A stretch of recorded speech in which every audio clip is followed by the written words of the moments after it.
जब आप एक ऐसे सिनेमा को देखते हैं जिसे देखने के बाद आप उससे हमेशा के लिए जुड़ जाते हैं, तो वह सिनेमा हनुमान मूवी है।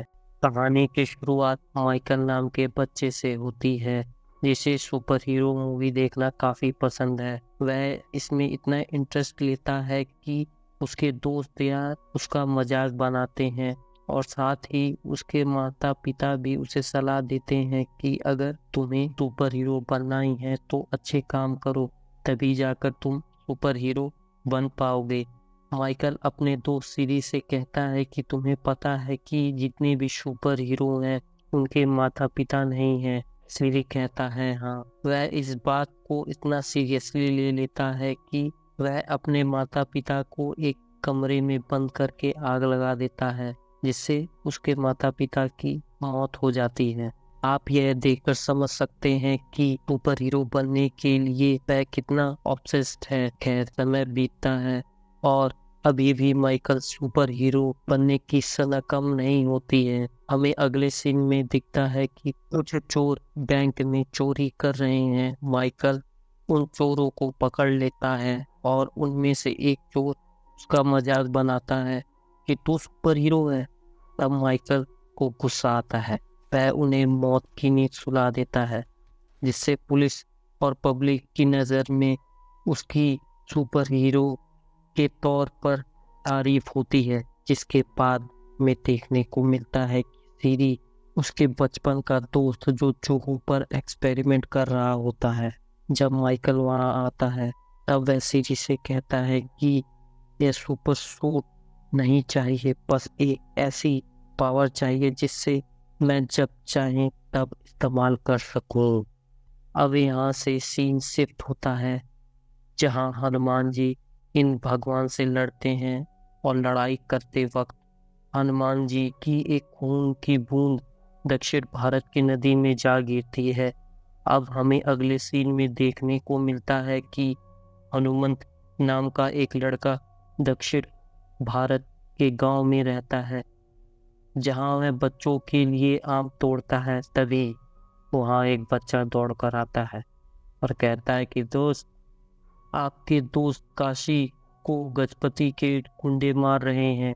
यह सुनकर वह वहां से दौड़ पड़ता है और उन्हें मारने के लिए तैयार होता है, लेकिन उल्टा वह उन्हीं से पिट जाता है और काशी के पालतू जानवरों को वहां से गजपति के गुंडे ले जाते हैं। दरअसल गजपति गांव का मुखिया होता है, जो गांव के लोगों से जबरदस्ती लगान लेता है और गांव वालों को काफी परेशान करता है।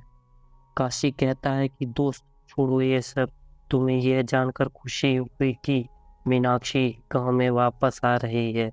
यह सुनकर हनुमंतु काफी खुश होता है, क्योंकि वह मीनाक्षी को बचपन से काफी पसंद करता है और मीनाक्षी को पता भी नहीं होता कि जो उसको बचपन से मदद करता आ रहा लड़का है वह और कोई नहीं हनुमंतु है।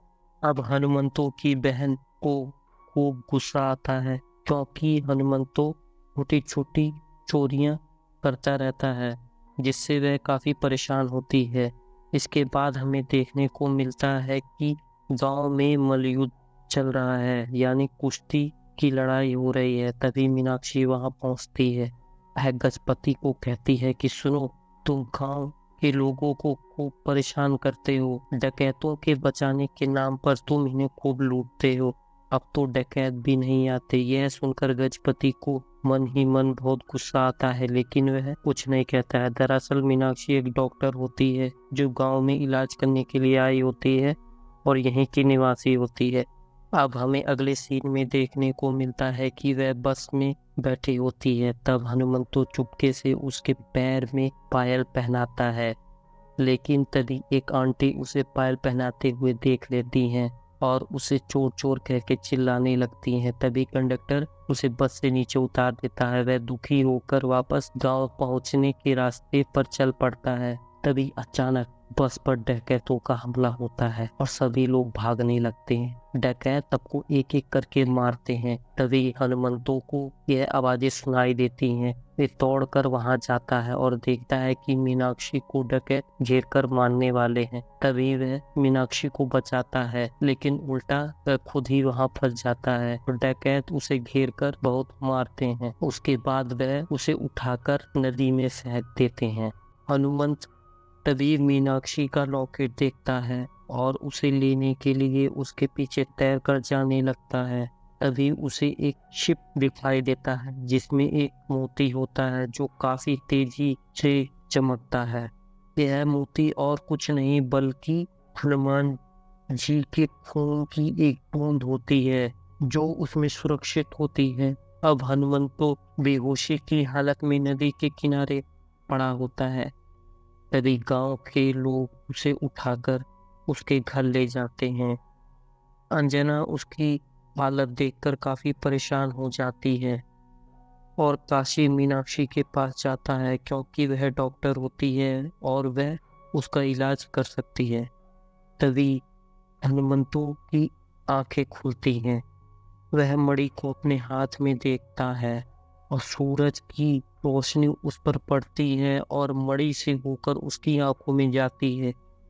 उसकी आंखें एक पूरे दृष्टि योद्धा की तरह चमकने लगती हैं। अब हनुमंतो को कुछ अंदर से एनर्जी महसूस होती है, लेकिन वह उस पर ध्यान नहीं देता है और कपड़े पहनकर बाहर आ जाता है। जिसके बाद काशी मीनाक्षी को लेकर पहुंचता है और हनुमंतो को देखकर वह हैरान होती है और मीनाक्षी को गुस्सा आता है क्योंकि वह हनुमंतो को हीरो समझ रही होती है कि उसने रात को उसे बचाया होता है, लेकिन यह गलत होता है क्योंकि उसकी हालत तो एकदम सही होती है। लेकिन हनुमंतो उसे कहता भी है कि मैंने ही तुम्हारी जान बचाई है। उन डकैतों से उन्होंने मुझे नदी में उठाकर फेंक दिया था, लेकिन मीनाक्षी को भरोसा नहीं होता है। वह वहां से चली जाती है। इसी बीच से याद आता है कि मीनाक्षी का लॉकेट उसके पास है। वह उसे देने के लिए जाता है। तभी गजपति के लोग उसे रोक लेते हैं और उसे उकसाते हैं लड़ाई करने के लिए, मगर हनुमान तो लड़ाई करने के मूड में नहीं होता है। लेकिन उसको पता नहीं होता है कि उसके अंदर हनुमान जी की पावर है। वह उन्हें मारने की कोशिश भी नहीं करता, लेकिन छूते ही वह सब हवा में उड़ने लगते हैं। यह देखकर वह भी आश्चर्य हो जाता है।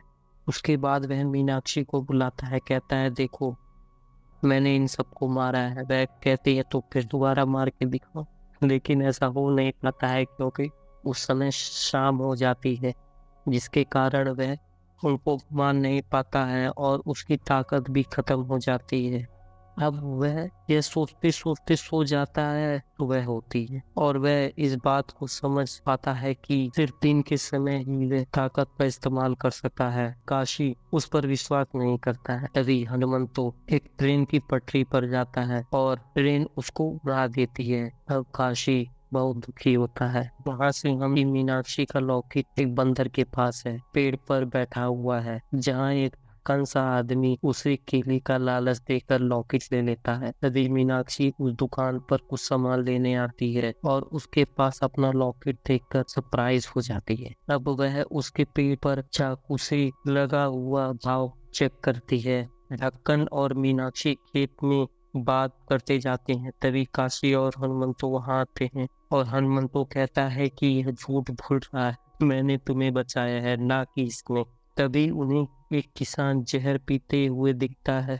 वह उन्हें रोकते हैं और किसान कहता है कि गजपति ने मेरा सारा अनाज ले लिया है लगान के नाम पर। तभी हनुमंतो ढक्कन को आगे करता है और कहता है इसे लड़ कर दिखाओ। तब ढक्कन घबरा कर सच बोल देता है और कहता है हनुमंतो ही तुम्हारा सुपर हीरो है। तब हनुमंतो गजपति को चैलेंज करता है, लेकिन उसकी किस्मत साथ नहीं देती है क्योंकि सूरज बादल के पीछे छुपा होता है। तभी अचानक से सूरज की किरणें पड़ती हैं और हनुमंतो की ताकत वापस आ जाती है। जिसके बाद वह गजपति को किसी खिलौने की तरह इधर उधर पटक कर मारता है और साथ ही गजपति के लोगों को मारता है। उसके बाद हमें एक विशाल भगवान का रूप हमें देखने को मिलता है, जिसे देखकर हम सब हैरान हो जाते हैं। तभी माइकल और सीरी उनके गांव में आते हैं जो गांव वालों की मदद करने के लिए कहते हैं। तब मीनाक्षी हॉस्पिटल बनवाने के लिए कहती है, लेकिन माइकल के गांव आने का कुछ और ही मास्टर प्लान है, क्योंकि उसने ट्रेन से टक्कर होने वाला हनुमंतों का एक्सीडेंट देख लिया था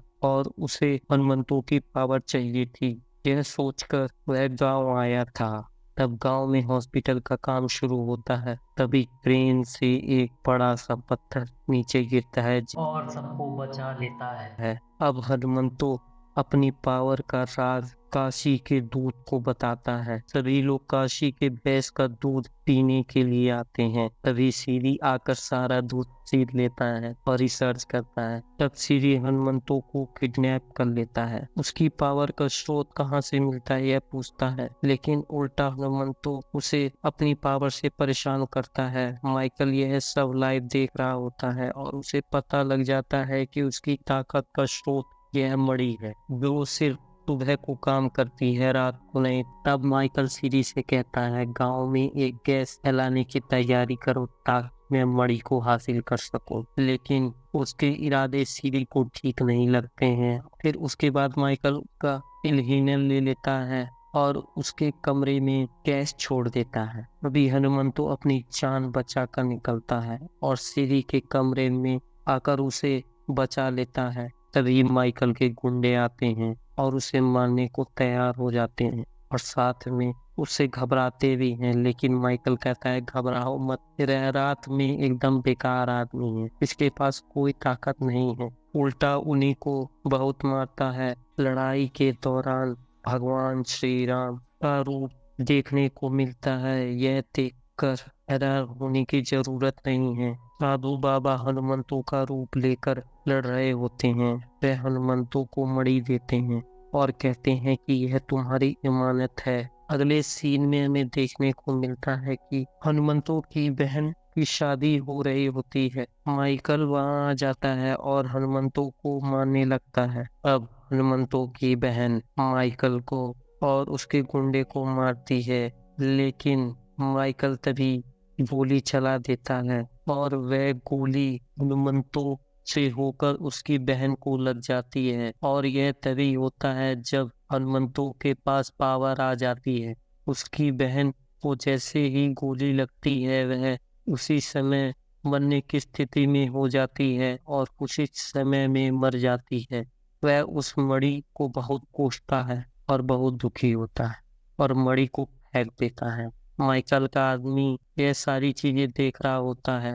वह माइकल को बताता है। तब माइकल पूरे गांव में गैस छोड़ देता है ताकि सभी लोगों को पैरालाइज हो जाए और वह मणि को आसानी से ढूंढकर वहां से चला जाए। यह सब देखकर भी हनुमंतो गांव वालों की मदद करने के लिए नहीं आता है और अपनी बहन के गम में डूबा रहता है। तभी कहानी में ट्विस्ट आता है। जो बाबा साधु का रूप लेकर हमेशा से गांव में ही थे, वह और कोई नहीं बल्कि विभीषण थे, जो हनुमंतों की रक्षा करने के लिए और उसे रास्ता दिखाने के लिए थे। वह हनुमंतों को कहते हैं, यह मणि तुम्हें मिली नहीं बल्कि खुद भगवान हनुमान ने तुम्हें चुना है। हनुमंतो यह सुनकर बहुत हैरान होता है। वह सीरी की मदद से गांव पहुंचता है, जहां गजपति और हनुमंतो दोनों मिलकर माइकल के आदमियों पर वार करते हैं। माइकल वहां से तुरंत भाग निकलता है अपने हेलीकॉप्टर में। तब हनुमंतो गदा लेकर उसका पीछा करता है और हेलीकॉप्टर पर वार कर देता है। हेलीकॉप्टर क्रैश हो जाता है, मणि के टुकड़े हो जाते हैं।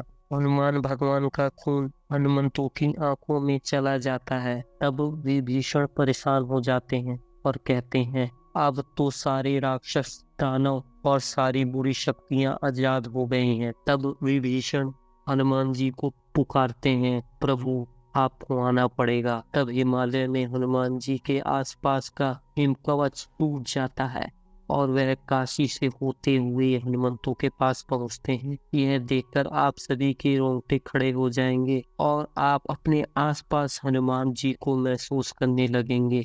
मूवी की एक शानदार एंडिंग होती है और अगले पार्ट का हिंट दिया जाता है।